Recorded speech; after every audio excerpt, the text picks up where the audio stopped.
Well, welcome to another chat with Tim. I want to talk today about something that I think is becoming increasingly a potential issue in our world today. And it's an area of trauma that's often not been talked about a lot, especially in the West, but it's poverty trauma. And to me, it's again something that more and more people are facing. And so I want to just help us understand what poverty trauma is. And there's different types of poverty. That's really where we need to start. And so there's absolute poverty, which is the most severe form. And it basically is that your basic survival needs aren't met. So you don't have enough food, enough water, enough safe shelter. You have limited or no access to health care. And so your daily life just revolves around trying to survive. So that's absolute poverty. But then there's relative poverty. And that's your lifestyle and income compared to other people in your neighborhood. And so let's say most of the people in your neighborhood are doing fairly well, but you, compared to them, are really, really struggling. They're able, because of their jobs, to get benefits and health care. You can't. They're able to go on vacations. You can't. They're able to go out to eat. You can't.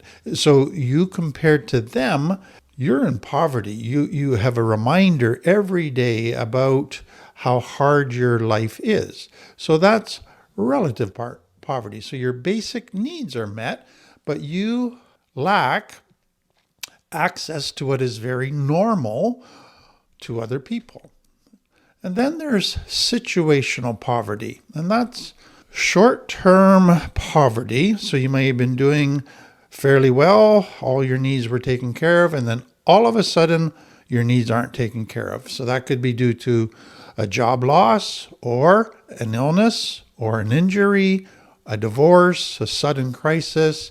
But all of a sudden, your revenue of resources is cut off, and you are now facing a shortage, a lack of. So there was stability. There may be stability again, but right now, there's not stability. And then there's what I think is becoming more and more common, working poverty. And so that basically is you're living paycheck to paycheck.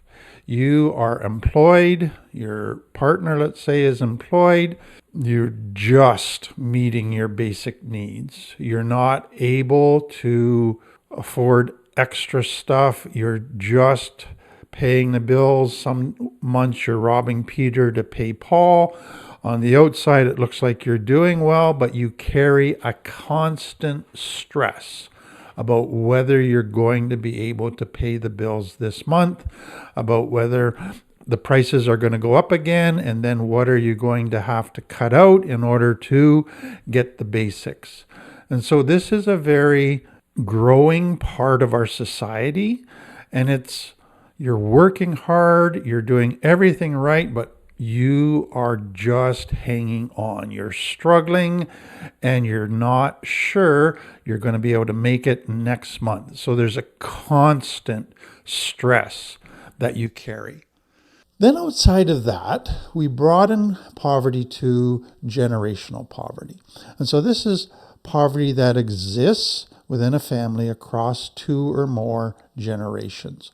And why this is significant is by the time the poverty then is passed to the next generation and the next generation, it now begins to shape the beliefs and the identity of that next generation, how they see themselves, what they think about life, what they think about success, and it shapes their nervous system.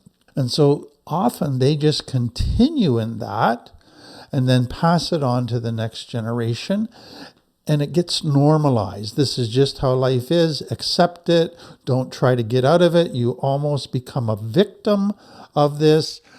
And so that's a generational poverty. And then deep chronic poverty. And so this is poverty that you can't hardly meet the basic needs, and it goes on for years and decades. And so this is not a passing thing. This is not a phase. This is not a hardship you just got to get through and everything will go back to normal. This is just goes on and on and on. And often it's connected to discrimination in the culture, so systemic issues in the culture that just make it impossible for you to get ahead, that you don't have opportunities that other people have. And so it's not just the circumstances that apply to everybody in the culture, it's systemic issues that apply to your race, to your gender, that just cause poverty for you. When that kind of poverty goes on for years and years, it takes its toll. And so you begin to see physical and mental health issues that begin to become part of that type of poverty. So what I want you to see here is we've been looking at poverty in terms of money, in terms of finances, but there's different types of poverty. So we call it multidimensional poverty. So there could be you just don't have access to education. You don't have access to health care. You don't have access to better living conditions, to all kinds of different social services. So it's a shortage or a limit to having access to resources that others would have, resources that would add to your life and meet needs. And so what it's important to then understand is that poverty isn't just a lack of money. It's a lack of options and a lack of access to resources. So when you begin to expand that definition of poverty beyond just money, you begin to go, okay, there's a lot of people that don't have options, who don't have access. So we call this poverty trauma.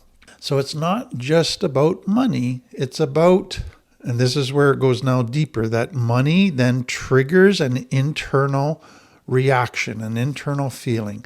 So it's a person living with chronic lack in some area, not just money, and chronic instability, chronic insecurity. That then shapes your nervous system. It shapes your beliefs. It shapes how you see yourself, your identity over time. So poverty trauma creates this environment, this lack of resources that causes your nervous system to feel overwhelmed, stressed, in danger because it can't resolve it. And so it becomes traumatic for them. Now, I just want to stop and make a little connection, connect some dots for you. We're talking about poverty trauma, but I want you to think about the fact that one way to understand complex trauma, it's a form of poverty trauma. So in extreme cases of complex trauma, you get children that didn't have their physical needs met due to financial poverty. But when you look at little t trauma, neglect trauma, you have children who didn't get their emotional needs met. So there was a poverty of resources for them when it came to meeting emotional needs. So complex trauma is a form of poverty trauma, particularly little t emotional needs not being met trauma, a lack of resources in that area.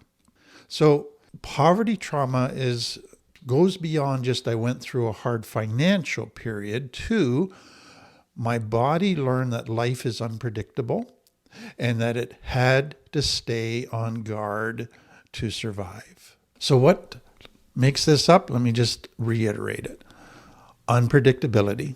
So not knowing if bills are going to be paid, if you're going to have enough food, if you're going to have health care, and that leads to chronic stress and a feeling of lack of control. I can't resolve this. I can't fix this problem.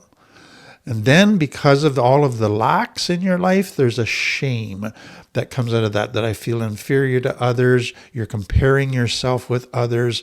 all the time. And so you now feel looked down upon, maybe don't feel as safe because maybe your race is discriminated against. And so your whole nervous system feels overwhelmed. That is trauma.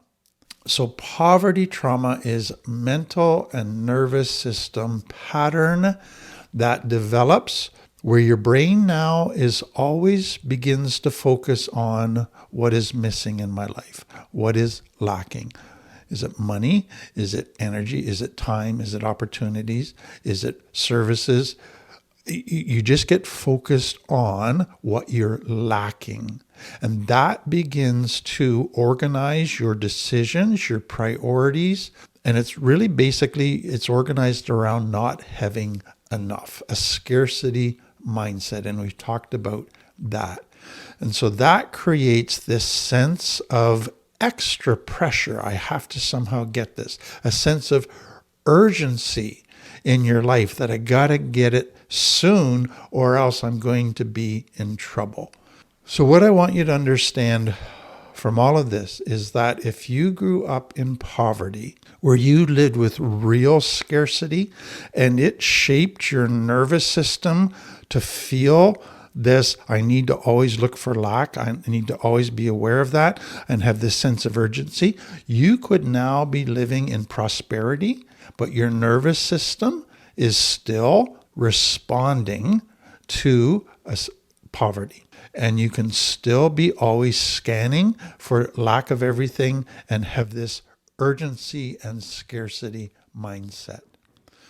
So one final thing I wanted to point out, and that is the different types of poverty can affect your nervous system in different ways and wire you to respond in different ways.